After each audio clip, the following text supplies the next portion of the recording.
Hey everybody, welcome back to Ballistic Banter, episode 7, where we are talking about the Carcano series of rifles. And before we do that, Garrett, looks like you have your 300 Blackout rifle with you. I do have my 300 Blackout with me, and that's because Matt and I took it out to the desert this morning to figure out the problems. Turns out, there was no problems.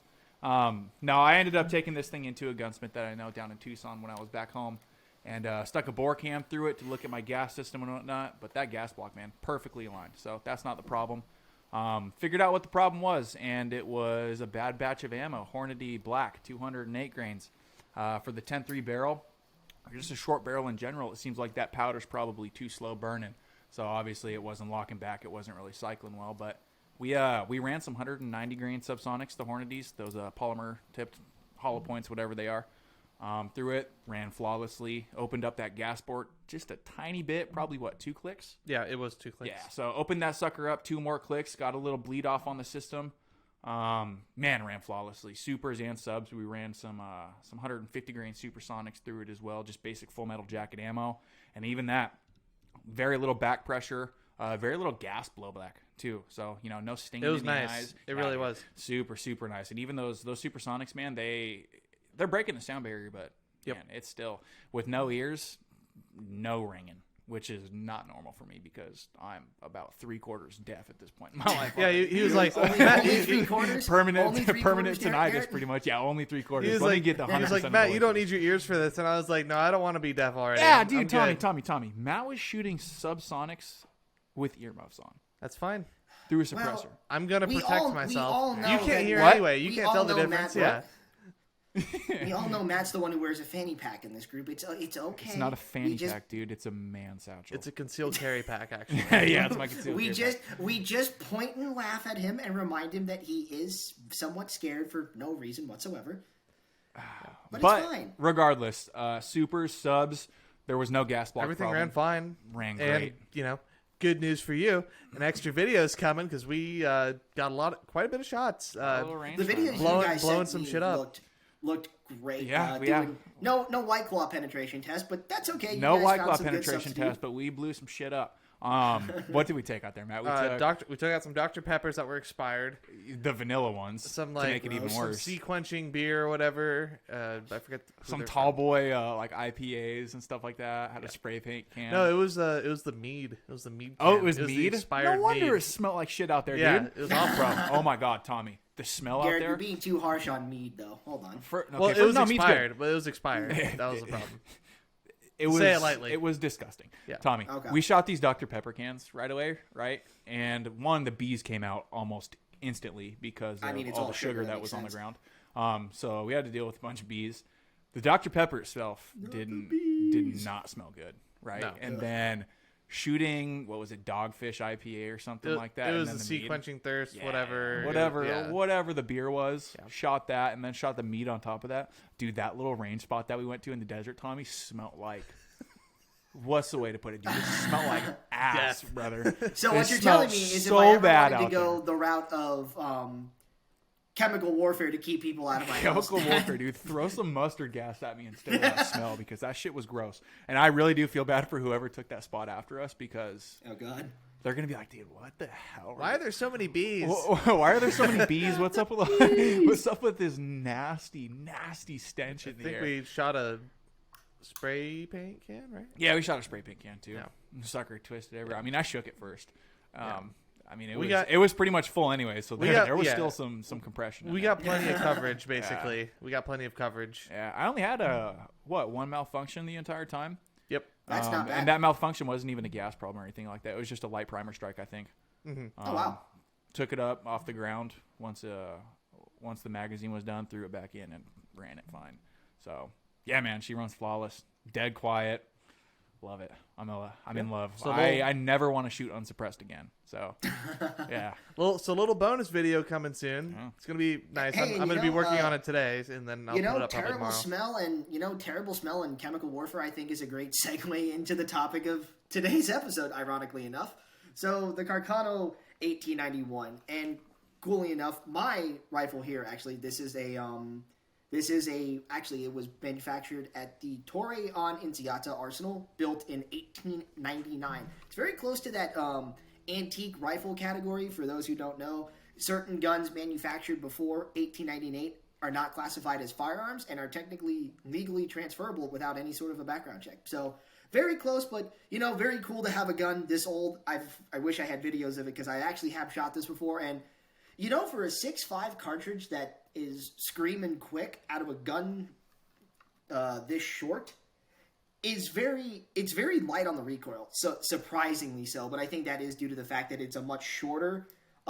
rifle cartridge than other military rifles of the time. So this is Italian 6.5 by 52 millimeter that they developed specifically for this gun.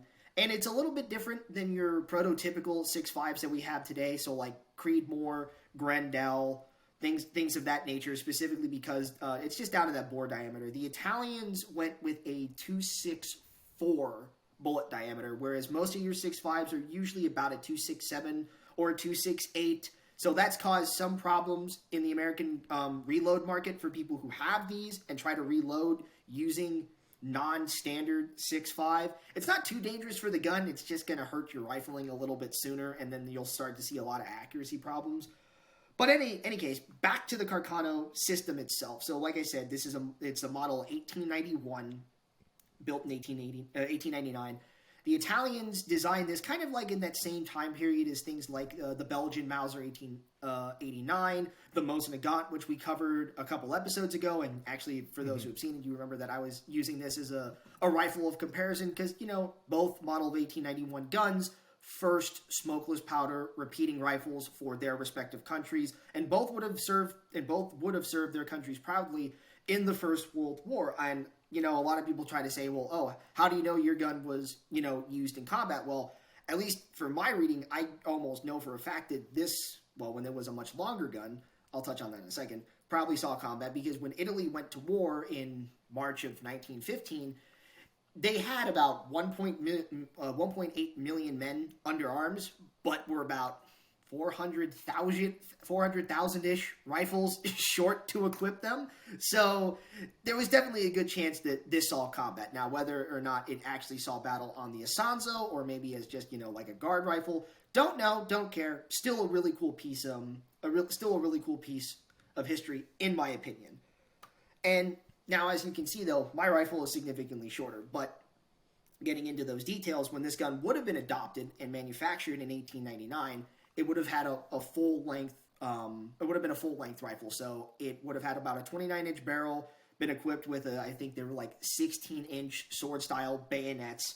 And the reason how I know this for sure is this rifle sight. So this actually would have been an original World War I long rifle rear sight that after they converted it to the short rifle, now it only has a max range of 1,500 meters instead of 2,000, which still with rear iron rifle sights is pretty optimistic, even for a high speed 6.5 millimeter cartridge. Speaking of which, I want to touch on something real quick about these Carcanos in particular that apply to all of the guns in 6.5. So the Italians never adopted this as a Spitzer bullet. They were only ever in bottlenose, which kind of is part of the reason why a lot of people claim that these guns have accuracy issues. It's because this round nose bullet tends to tumble at, I want to say, about a few hundred meters. It just loses accuracy. They're not very good for, what you would consider like a long range marksman DMR type of rifle. Then, especially even if you were to compare it to, say, something like, the Mosin Nagant that was turned into a sniper, or a British Lee Enfield, things like that. The cartridge just doesn't lean itself well to performing in that role. But in any other case, it served the Italian military very proudly and was, never gotten rid of.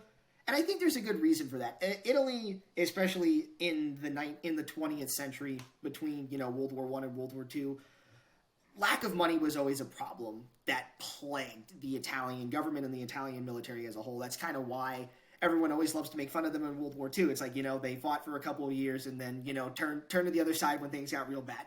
Well, let's be fair to the Italians here. They weren't really given the best equipment. So this gun in particular was actually modified in, let me see here, what is it, 25, that's right. It was converted to this short rifle pattern in 1925, in part due to a massive overhaul of the Italian military in the 1920s. They figured out after World War I that, there's no reason to have a rifle that's 29 inches long. So what they did is they took a lot of stocks of these old rifles that had been worn or damaged, things like that, and they cut them down. And as far as I'm aware, or at least some of what I've heard, is what they did actually is rather than giving them new barrels, they took a hacksaw to the barrel, reamed it out, and then re-rifled it, which again also could be why some of these older guns have accuracy issues because of that rebarreling process. The Italians were just trying to save, whatever money they could.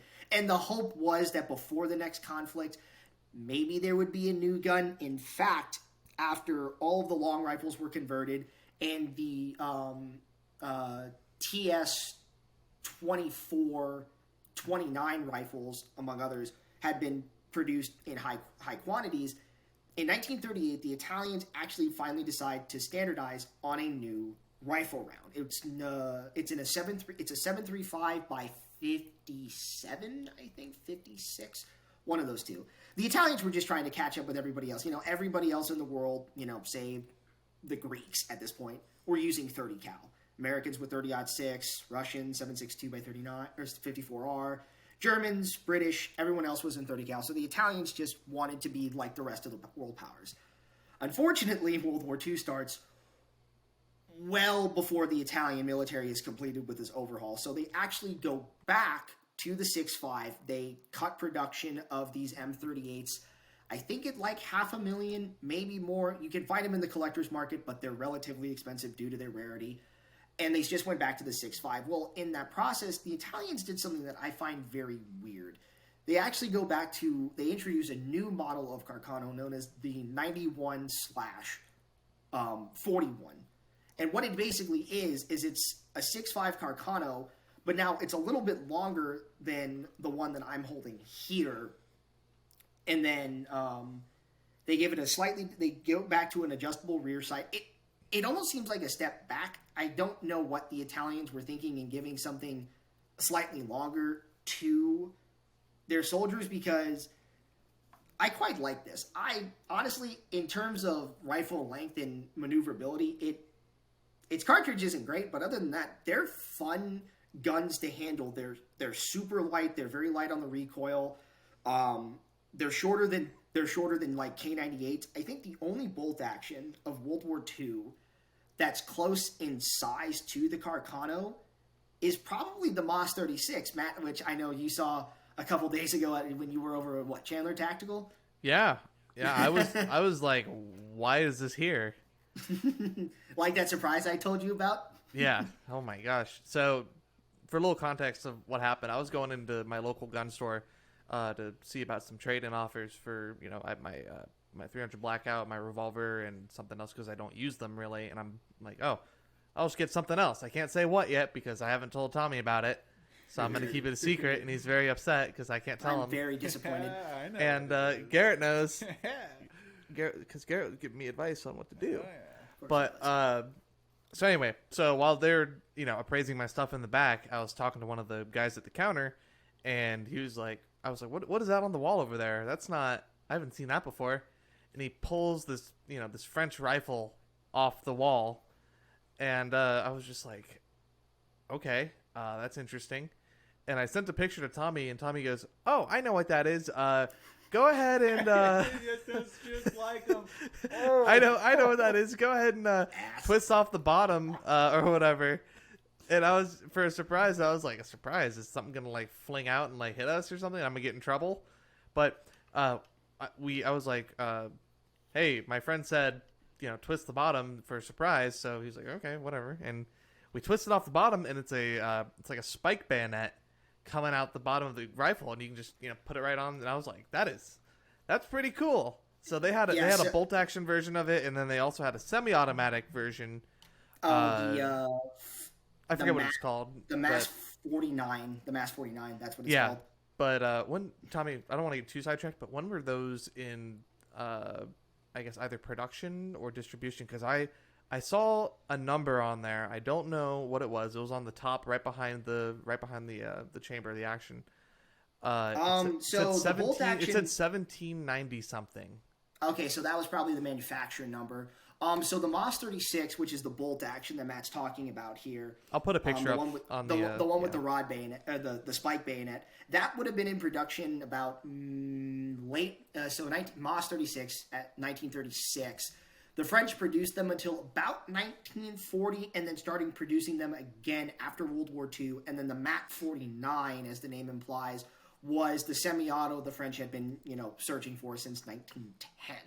And then those were in production all the way throughout the 50s until I think the French standardized on the FAL. Yeah. Eventually. And what Matt is talking about, though, is so unlike a normal bolt action like this one, which has a cleaning rod, the French said cleaning rods are dumb. So they kept the bayonet on, and then all you had to do was pull it out of the underbarrel where the cleaning rod normally goes, and now you have a spike bayonet.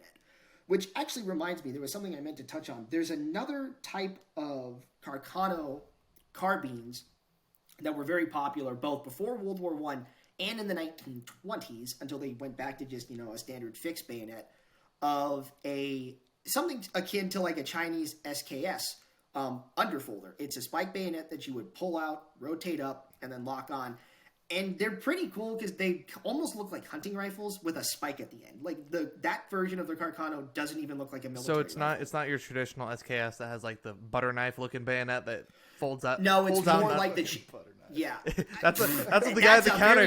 No, that's not my terminology, by the way. That's that's the guy at the counter. He was like, I just never okay. So I have sorry to cut you off again, Tommy, but we were talking about the spike bayonet, and we were like, well, that's cool. And then he goes, yeah, that's really cool to see something unique, unlike all these butter knife bayonets that you can fold out from these SKSs. And I was just like, oh my god, Tommy, that's why I said butter knife.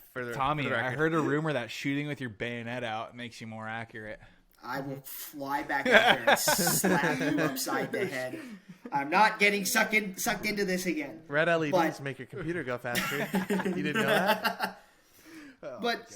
So the Italians technically had like those two types of bayonets, either the ones that were permanently fixed to that, and those Carcanos were specifically for cavalry and bersaglieri. Matt, you know this from the computer game Ruse that we played. I was about to say, Tommy, what does that stand for? Bersaglieri, go. So it's. Do you know what it means? Do you know what it means, Garrett? I don't know shit about half that stuff. Garrett, you're gonna love this because this is the funniest. They're the funniest group of specialty troops in the history of the world. So before Italy was Italy, it was multiple kingdoms, and one of the big kingdoms that united the country was the Kingdom of Piedmont, Sardinia. Well, because Sardinia was an island and Piedmont was very mountainous, they didn't have horses. They didn't really have a lot of cavalry. So what did they do? They invented an entire section of the army of runners. All these guys would be equipped with short rifles like these, and they would run everywhere. They had coconuts like Monty Python and the Holy Grail behind. Dude, they might as well have. Fuck, dude, I forgot about that. Where did you get the coconut? We found it. How did you find it? This isn't a temperate climate. Okay. So they would have they had someone in the front with a coconut and the behind with the bayonet. No, if I can, you see a little man pulling a carriage behind him. If I can find a video of it, because there's still a thing. There's still a thing in the Italian military, to this day. Of course they are. But now they're more like a ceremonial. Now they're more like a ceremonial guard than anything else. But back then, the idea didn't sound that far fetched because the only thing that separated a type of shock cavalry from them was the cavalry had horses, but they were still skirmishers and Jaegers, things like that. But they would just have a short rifle like this, and they'd run everywhere. Even today in Italian military parades, they're running. They've got guys with trumpets in the back, and they're just full on sprint with these weird feather hats, and it's very, very weird. But Italy is a very strange place when it comes to military. Garrett's holding back his laughter. No, it's not even laughter. I was going to say typical Europeans, man. Just always running from a fight, Well, in the case of the Italians, it's running to the enemy lines and then saying, "We're with you guys now." All right, that's respect. I'll take it back. Don't worry, they finally got it right when they adopted the BM-59, which is just an M1 Garand with a We're going to be banned from Italy at the end of the episode. Yeah, I'm not going to go. I'm not going to get to go on my trip. I'm not going to get to go on my trip in 2 months. Yeah, my bad. Damn. Uh, you'll be able. it's fine. It's all The good. Carcano's the best weapon ever. I promise you, it's No, best. don't Super don't worry. reliable. Even the Italians understood that this was a rifle that wasn't great. But you know what? I have to give the Italians some respect though, because while they're adopting this gun, at the same time, my home country of Greece is doing their own military rifle trials. Don't you say anything, Matt. I see that face. 15% of a home country, I guess, but 20%, you fool. Go ahead, Tommy. Anyway, at the same time that the Italians are adopting and manufacturing the Carcano, the Greeks actually adopt a rifle that I have been looking for forever, and I've only ever found one, and I didn't get the chance to pick it up. But it's called a Mannlicher Schönauer. Partially designed by the same guy whose magazine would be imported onto the Carcano, Ferdinand Mannlicher. Anyway, what made the Mannlicher Schönauer so special, though, is the cost. And that's the weird thing about it. The Greeks spent money they didn't have on a rifle they couldn't produce at home, and then it served fine, but like it just made no sense. Like the Greeks had to basically find 5 different countries to finance their military spending in order to buy hundreds of thousands of these guns.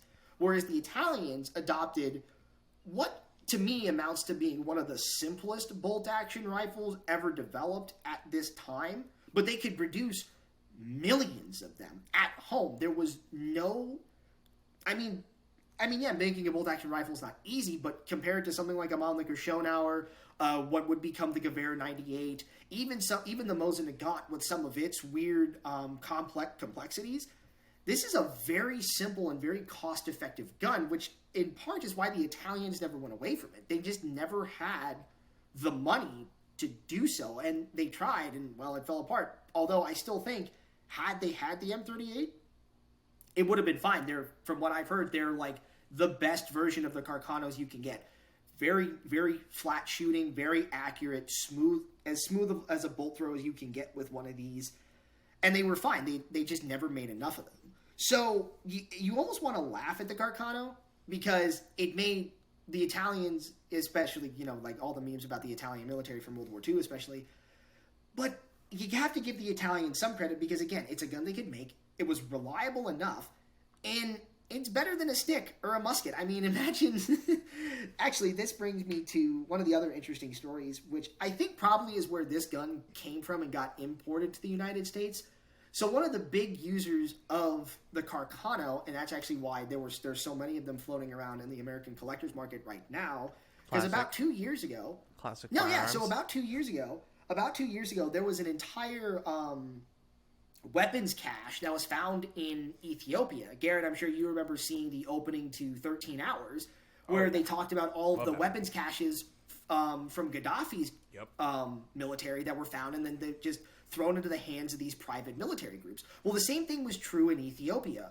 The Ethiopians, at the time called Abyssinia, had a mismatch of rifles like these and Berthier's, French Lebels, French Gras, Belgian-made Mauser Kar 98Ks. I mean, they had all these different guns, and they found a lot of them. I don't remember what the exact numbers were, but they found like a few thousand Carcanos alone, discounting everything else they found.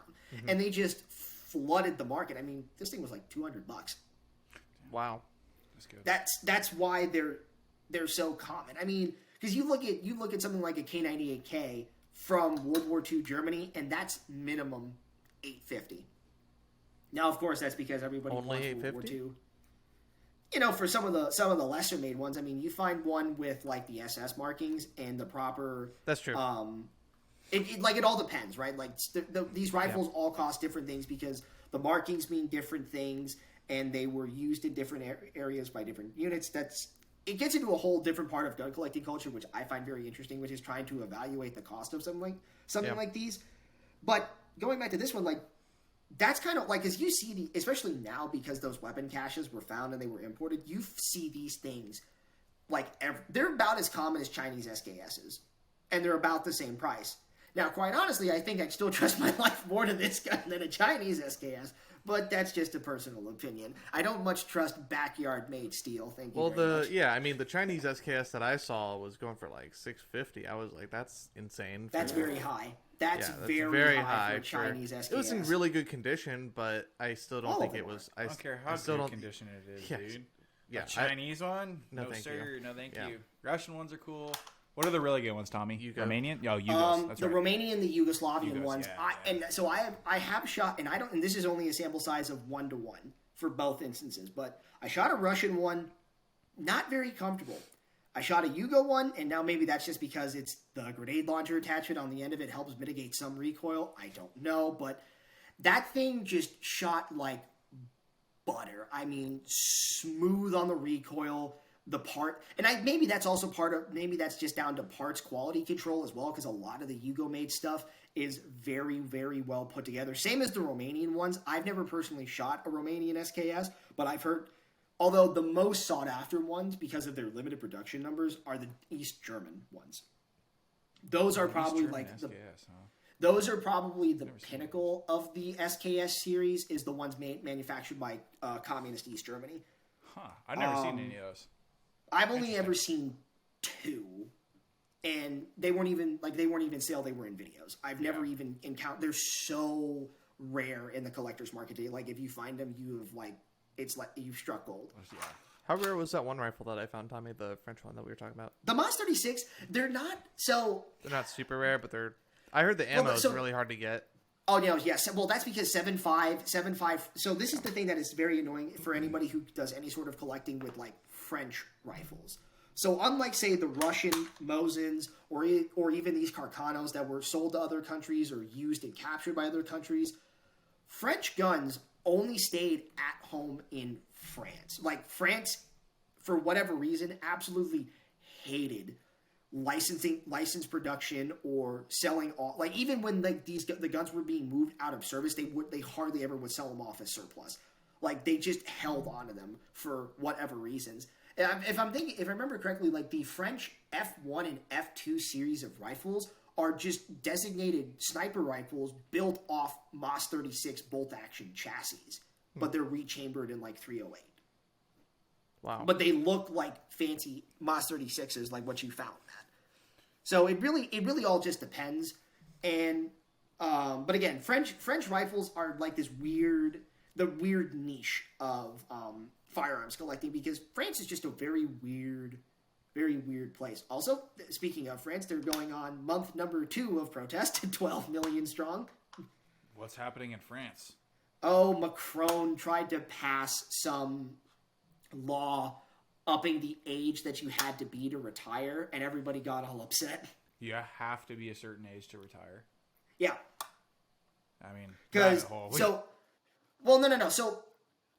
no. So like, the way it works is like, so in France, in order to get access to like a pension and a retirement account, you had to, their age was super low. It was like late 50s or something, I think. Oh yeah, and typically, isn't it here? It's like 63 or 65. Yeah, exactly. So this is causing one of many problems in France. And again, we're a firearm show. I don't want to get into this, but anyway, Macron went around the parliament and basically, by what they would equate to an executive order, made a constitutional change that upped the retirement age law, and a French court just upheld it. Damn. And and like millions of people have been protesting for like 2.5 months. It's crazy. Wild. Dude, I bet you there's going to be some protests here, maybe in Washington coming up. Back to a little bit of firearm stuff. Did you guys hear what happened in Washington? I'll take silence. Oh, yeah, Filson. Tommy, do you know? This is Washington State, right? I saw Washington something from State, yes. So Washington State has just become like the 5th state in the union to ban the manufacture, sale, and importation of whatever they classify as an assault rifle, right? Yep. So that's big news, one, for a company that probably everyone who shoots an AR knows, Aero Precision. Aero Precision's out of Tacoma, Washington. So they're going to be moving states very shortly because of that. They're really going to tell them that they can't manufacture fucking rifles in Washington? come here. What the hell is that all about? That's unreal. Doesn't That's fucking Washington State Police use Aero Precision made ARs? Dude, a lot of police agencies use Aero Precision ARs, or even the agencies. Yeah, I built mine. I use the receiver and the upper and lower receiver. That's it. I built pretty much just around that because I got the Geisley rails and stuff like that. But yeah, dude, how shitty is that, man? What a bogus bill. That's stupid. You think that'll get overturned? Funny thing. Probably. I mean, it depends on the court that they. Well, it's sit Washington. in, It's Washington we're talking about. So. But it's a gross overstep. Well, so the problem. So the problem you run into, and again, I'm not in law school yet, so I can't speak too much into this, because the area you're going to run into, at least in terms of a federal appeal, is going to be under the guise of the Commerce Clause and the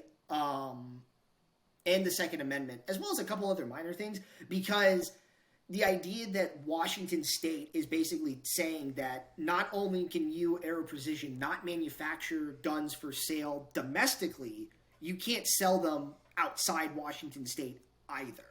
That gets into a whole interstate commerce thing that I am not prepared to discuss too much into detail yet, but realistically, that's one of the routes I can see people filing an appeal under, is the fact that this state is now effectively trying to regulate interstate commerce, which is not allowed, as was decided many, many years ago. I cannot think of the Supreme Court case. It was something about a ferry, actually, between New Jersey and New York. Very, very funny, ironically enough. But back to guns. That whole Washington ruling was very interesting. Yeah, I'm curious to see whether or not, one, that'll get overturned, or just what's going to happen with that in general. I mean, leave it up to the West Coast, for one. So that doesn't surprise me at all. Aero I can say that Precision, because I'm from California. Come here. Yeah, dude, shit. Come to Arizona.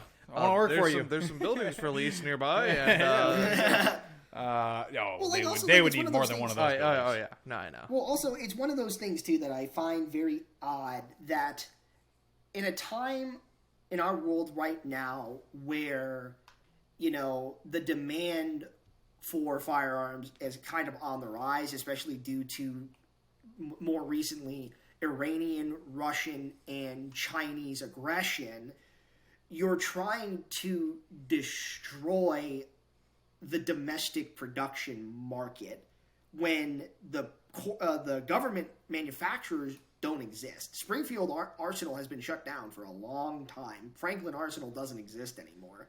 The United States effectively relies on, as it always has, its private industrial concerns to bail not only us out, but other countries as well.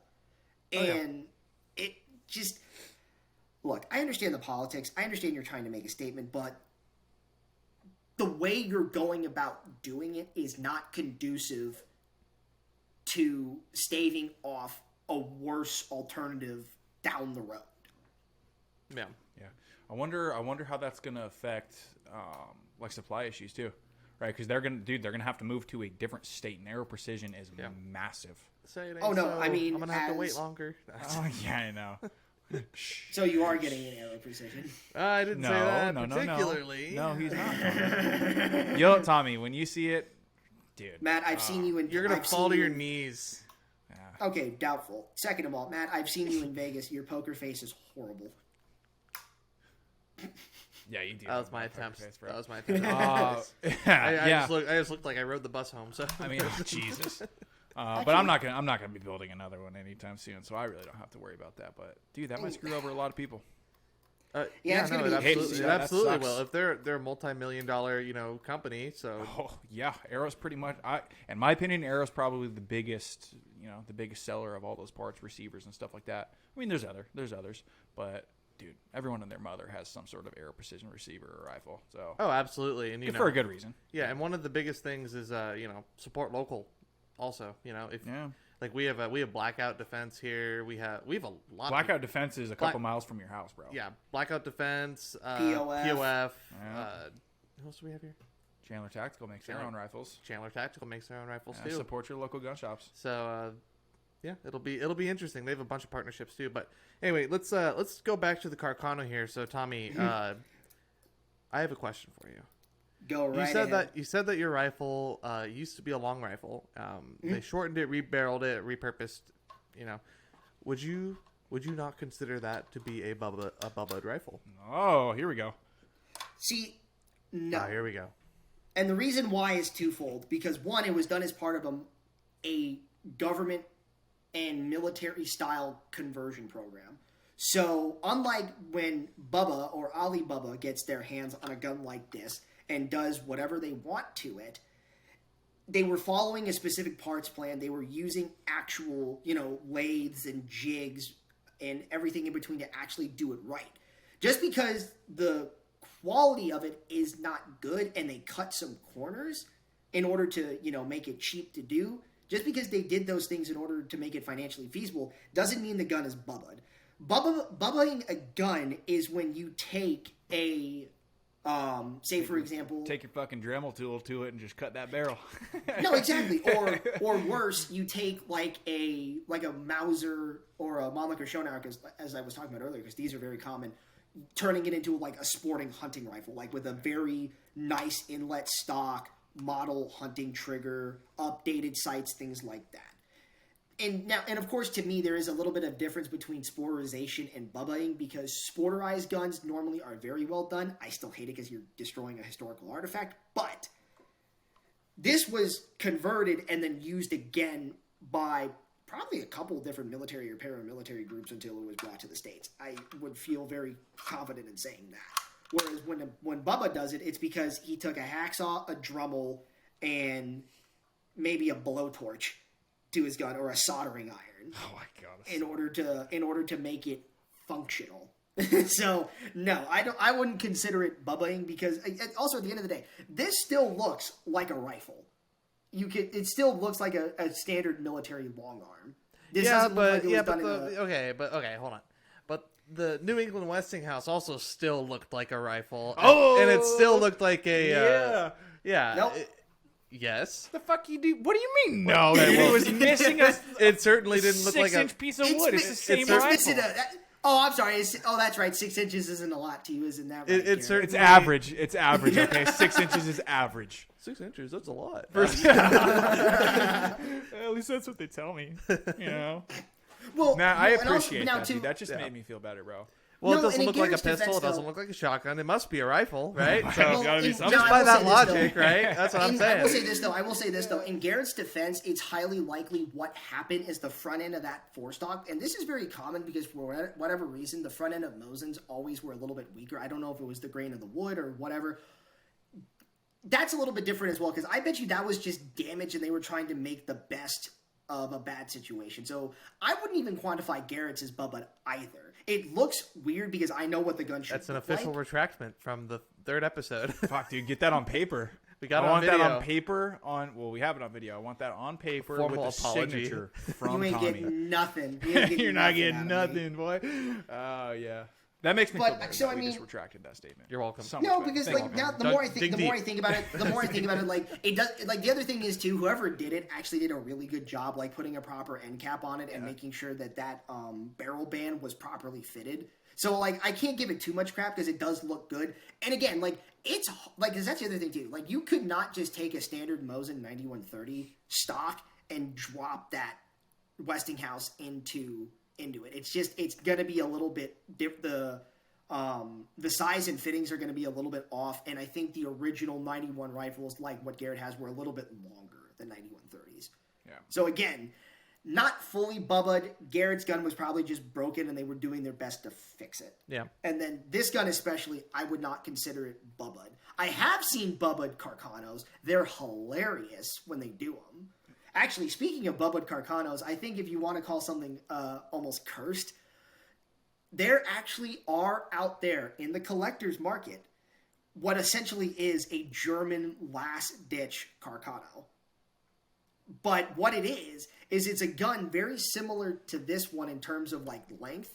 But the difference is rather than being chambered in 8mm or 6.5 Carcano, it's chambered in 8mm Mauser. That the German weapons factories in 1945 were just churning out these conversions in order to, put a gun in the hands of some poor Volkssturm soldier as the Russians or the Allies approached. And I've seen a couple of them. Yeah. They're rare. They're not very easy to find, but they look kind of funky. Interesting. Because like they've just got like the crudest rear sight and front sights. Like I don't even think they actually made. Do you think it's possible to get a picture? Do you think it's possible to get a picture of that? I'm sure there is. Ian McCullum from Forgotten Weapons has a good video on it. So if he's got pictures, just go watch that video. I'm not going to post a picture of that. You'll find it. Yeah, you guys like he did a video on this about I don't know 2-3 years ago or something. But I remember watching it because like, and I've seen Reddit posts about people who have them. They're very like the whole idea of it is very funky because like it almost sounds like what the Germans did is they just made a single shot Carcano in 8mm Mauser. Like because again like Actually, I'll just because I want to see if I can actually get this thing to M1 Garand itself. So this actually uses little Grantham. So this uses not Grantham. I want to see if I can get the magazine to fling it out. So this is an Italian. This is an Italian. These are reproduction. This is a reproduction clip, but they use the same type of Mannlicher style end blocks that you would later find on the M1 Garand. All of the Austrian-made straight pulls have them. So what you do is you're sure those are dummy rounds, right? 100%. You don't want to end up on a Darwin award. This week on the Darwin Awards. Hey, that might be a good shout out. Tommy blows a hole in his ceiling. They've got inlet primers already. Sweet. So anyway, the way these things would be loaded is you push them in wholesale, and then there is a button on the back of the trigger guard here that what you would do is you would push down, hold out. Yeah, it flew. It flew. Yeah, it flew. Just all the way across the room. So, because normally, like, the idea would be, like, if you've got, like, a half-loaded magazine or whatever, you could just pop those out and put a new one in. Because normally when the gun is empty, there's a hole in the bottom of the mag well that the cartridge or the clip itself would just fall out of. And this is probably one of the biggest shortcomings of this system is if you let mud, muck, sand, dirt, and grime get in there, you're going to have a little bit some feeding problems in the gun, and which I think is kind of ironic seeing as where most of the combat of these rifles would have been in places like North Africa, for example, or up in the mountains. Yeah. So, but all in all, I've heard that these guns they acquitted themselves well, better than you would expect from a gun that has the reputation that Carcanos do, because basically, if you come in contact with anybody in the American collectors markets who shot one, they'll say this is like the worst bolt action they've ever shot. And realistically, I guess that's kind of true because there are better bolt guns out there, especially when you think of things like, the Lee Enfield, the Car 98, the Springfield 1903, the Austrian, the Mannlicher straight pulls, things like that. Like there are much better guns. But again, this is Italy we're talking about. This is not a world power that we're discussing, especially at the time that this gun was adopted. Italy had only been a country for 20 years, give or take. Yeah. So I mean, is this a good starting point for any collector? Would you say? Because they're so easy to get, and you have a wide variety of Carcanos to check out. Oh, absolutely. I think for the price of admission, if you will, and the simplicity of these guns, they're very easy to get into. Because like my favorite thing about the Carcano, especially in terms of like cleaning and maintenance, is you don't even need a special tool to take them down. So like for anybody who's got a Mauser or a Lee Enfield, you've got to depress that firing pin to get the cocking piece out. Whereas with this gun, all you do is you depress this little thing here, rotate this this cap off. This comes out. Bang! This piece comes out. I will say you have to be very careful with this piece because it is under spring tension. But that's it. The Carcano bolt is only about 4 or 5 pieces. It's not complicated by any stretch. It's very easy to take apart and put back together, which to me is one of the really nice things about it too. Like if you want to get into either, I don't want to necessarily say gunsmithing, but if you want to get into understanding how guns work and cleaning and taking them apart and things like that, the Carcano is a fantastic starting point because of its simplicity, which again goes back to that whole Italy built what they could afford to build. They didn't try to do anything fancy like, say, the Greeks, for example, who are still paying off those debts to this day, ironically enough. Wow. Yeah, that's a lot of interesting history, though, regarding the Carcano. So, why... I mean, I know there's a lot of you're looking at me like you're gonna say something. No, you can go ahead too. Because I want to bring at least one thing up. Okay. In this video. You go. I think I know what Garrett wants to bring up. We'll touch on it. I'm gonna take a step back to where we were before about the supply and demand feature of it, and we've touched it quite a bit. But why is it in particular classic firearms always has them in stock? Just always. I guess it's just one of the why. Do you think they don't sell well, or do you think it's just because they get so many and they probably just get so many. So places like Classic Firearms, Collector Firearms, Royal Tiger Imports have. I'm pretty sure they probably have deals with these main importers of surplus guns when they're found, because Royal Tiger Imports has a boatload of these. They had a bunch of the 7.35s. They had a lot of the long rifle ones too. Again, all coming out of Ethiopia. Yeah. So, realistically, I think it's just because those places actually just have the contacts with the people who get them to distribute them. And again, because some of these guns are so old, they're not I want to be careful here, because this is still a gun. It still shoots modern ammunition. It still has to be bought through an FFL. Don't get me wrong. But it's not like you're buying, say, a surplus Garand or a M1 carbine or a Gewehr 43. Like, this is...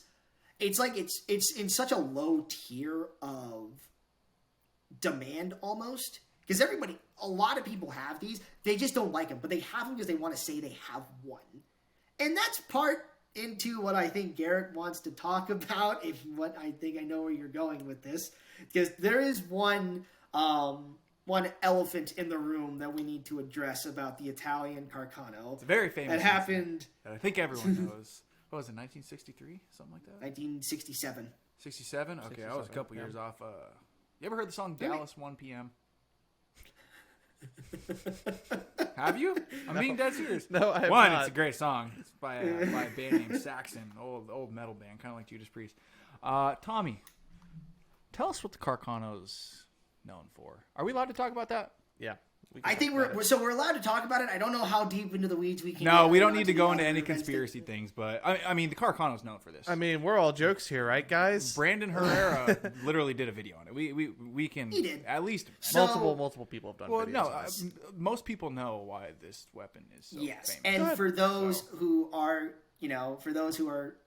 not old enough to remember or just don't know anything about the 1960s, the Carcano's infamous reputation as a rifle has nothing to do with its military service and everything to do with the fact that it is the last firearm ever made that was used in the assassination of a sitting president of the United States. Successful assassination. Yes, because I should say, because Reagan also right. greatest speech joke ever. Balloon pops, missed me.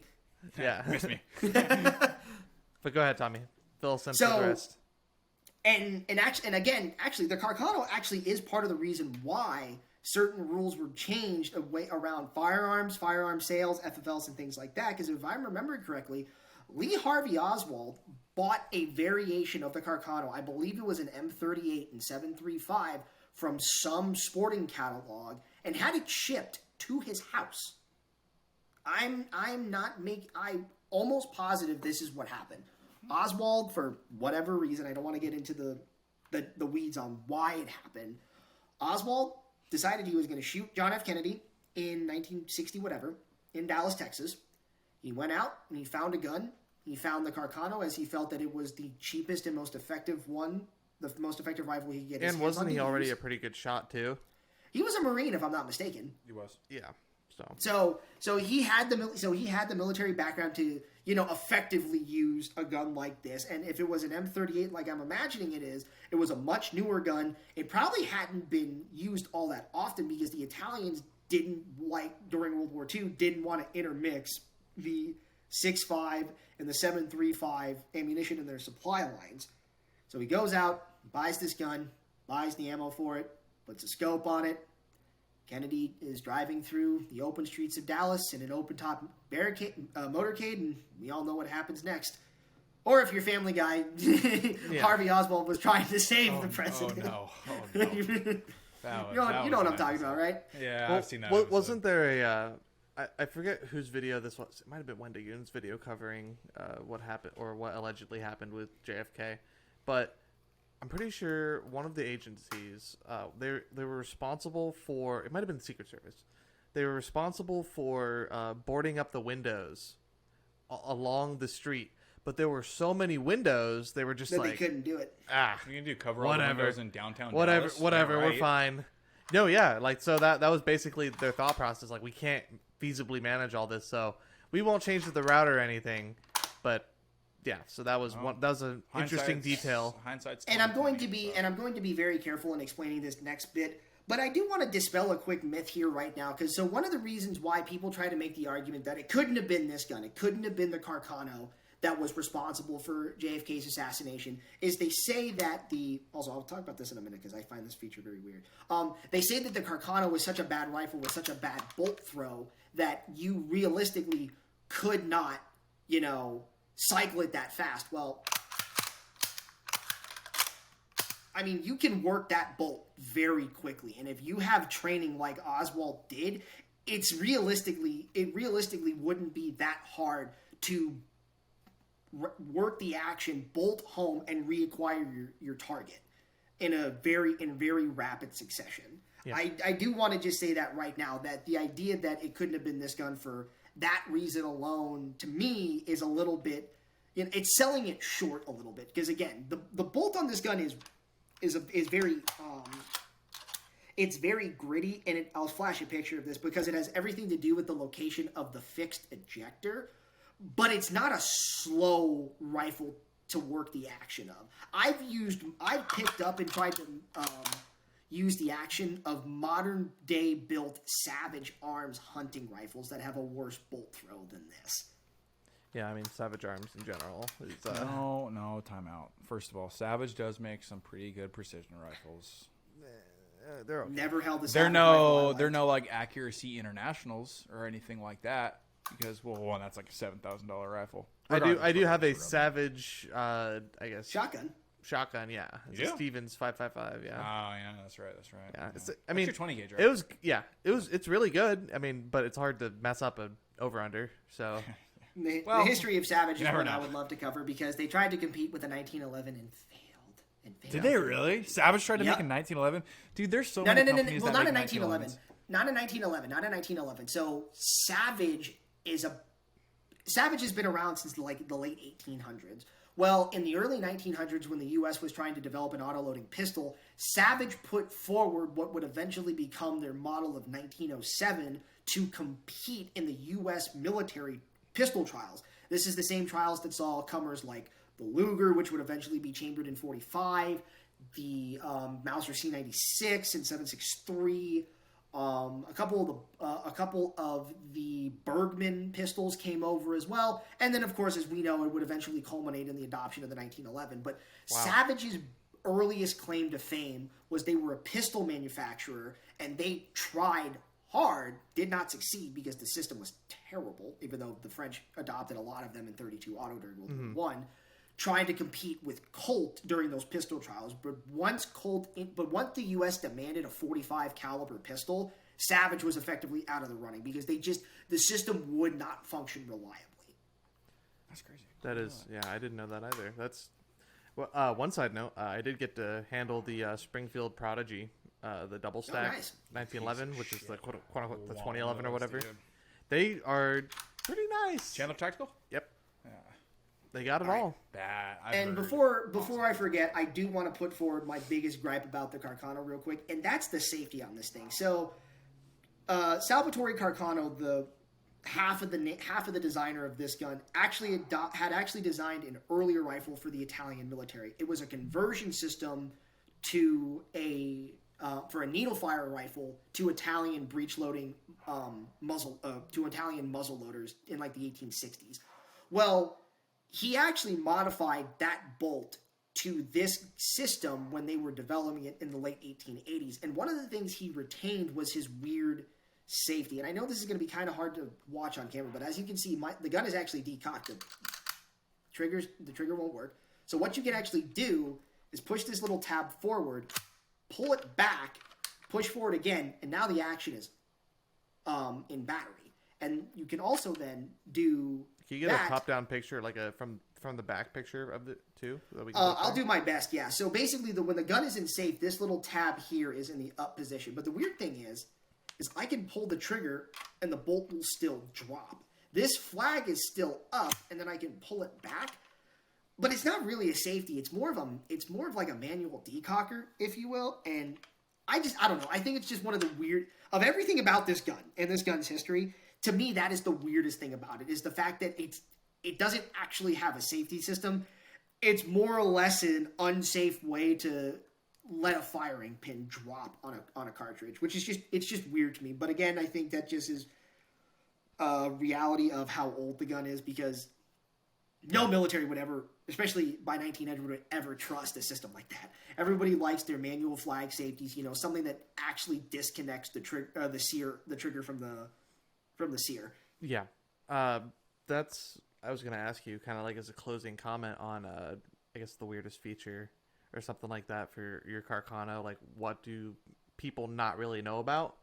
And that right there, I think, covers it, in my opinion.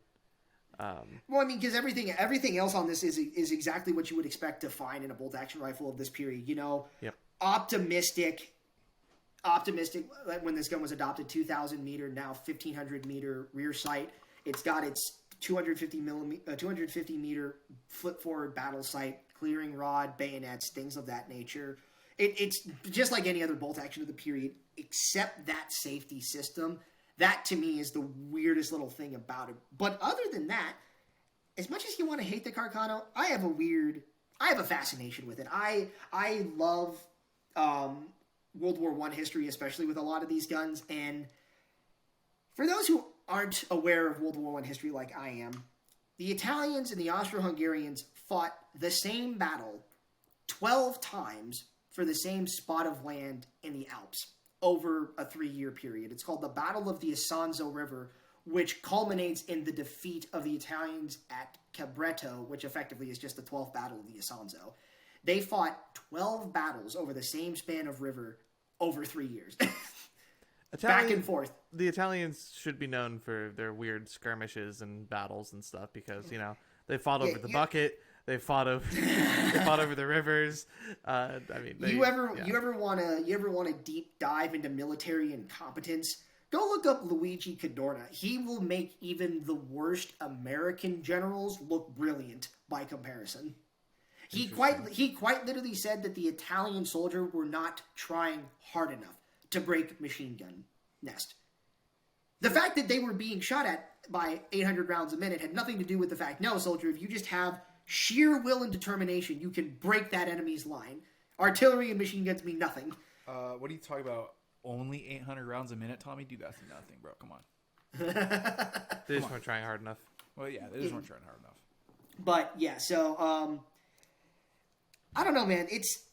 I have such a love affair with the history of some of these guns, especially for one as old and as storied as the Carcano itself, because, this thing fought from the 1890s all the way through 1945, and then on after the war in places like Africa. I've heard some of these turned up in Afghanistan, Iraq, places like that. The guns have been around the block forever, which is not bad considering how real mediocre they were when compared to everything else of the period. Yeah, and I was trying to get your final thoughts on it, but there's so much history to such a seemingly common rifle. It's actually pretty insane. I personally didn't think this episode would go for an hour because of it's just the Carcano. What could we talk about? But here we are. Well, with Tommy's with Tommy's obsession with firearms and history, that should be take the backhanded compliment. Thank you, boys. It's not a backhanded compliment. That's backhanded. Don't lie to me. I know. Front hand, backhand. It was more of a bitch slap. Yeah. But yeah, Tommy, why don't you go ahead and wrap this episode up? Give us your final thoughts, and what more can I say other than it's a simple gun with probably the most complicated history of any bolt action out there. Everybody wants a Mauser. I had two. I now have one. Garrett's got his Lee Enfield and his M1 Garand. Like, there are rifles that people know and want. And then there are other rifles that were there just as long, if not longer, like the Carcano, but no one really understands it. And that, to me, is the best way I can sum it up. It's the biggest reason it's known is because of the Kennedy assassination. Like, more people know it from that than the fact that this served for 70 years in the Italian army. Interesting. Yeah. So that's really all I can say about it at this point. It's beautiful in its simplicity. That's how I would describe the Carcano. You're making me want to go waste $300. Dude, I'd totally pick one up. Tommy, you're a stud. Fun. You're a stud for knowing They're fun. all that. Yeah, exactly. That's his whole specialty. That's the whole thing. He's fucking genius, man. I don't understand it. I certainly don't, and I've known him longer. Says the man who gave us an hour-long video about a POF AR-15. Hey, My whoa. obsession. Well, yeah. Different. We all have different knowledge obsessions in bases. That's what different it is. Yeah. Yeah, absolutely. Well, boys, I think that was an awesome episode. You know, we did a deep dive into a couple different things, which was really cool. So I'm gonna have to go back and edit a lot of pictures in. I'll be sure to send everything over. Don't Oh worry. yeah, Should be for good. sure. Oh, for sure. But boys, I think that'll do it for this episode, and Absolutely. we will see you guys next week. Peace. Sure. Take care.